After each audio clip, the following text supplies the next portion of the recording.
डोंबिवलीमध्ये MIDC मधील 2 कंपन्यांमध्ये ही भीषण आग लागलेली होती।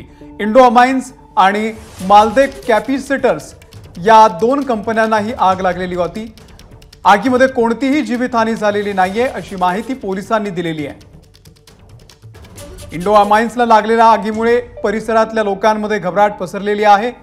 MIDC निवासी विभागाच्या लगतच असलेल्या या कंपनीला ही भीषण आग लागलेली आहे। इंडो अमाइन्स या कंपनीला लागलेल्या आगीमुळे सध्या तिथले नागरिक मात्र घाबरलेले आहेत, कारण रहिवासी भागापासून अगदी जवळ ही कंपनी होती। तर या सगळ्या प्रकरणामध्ये आता पोलिसांची प्रतिक्रिया आलेली आहे, आपण पाहूया। आणि प्राथमिक माहिती अशी मिळते की कंपनीच्या मॅनेजमेंटकडनं की सध्या कंपनीमध्ये कुठलाही कामगार अडकलेले नाहीत। या कंपनीच्या जवळच पाठीमागे एक अभिनव स्कूल होतं, त्या अभिनव स्कूलमध्ये पण आम्ही पोलीस अधिकारी आमचे तिथे गेले, प्रशासनाला विनंती केली आणि तेथील विद्यार्थ्यांना पण आता सुट्टी देण्यात आलेली आहे आणि त्यांना सुद्धा सुखरूप बाहेर काढण्यात आलेलं आहे।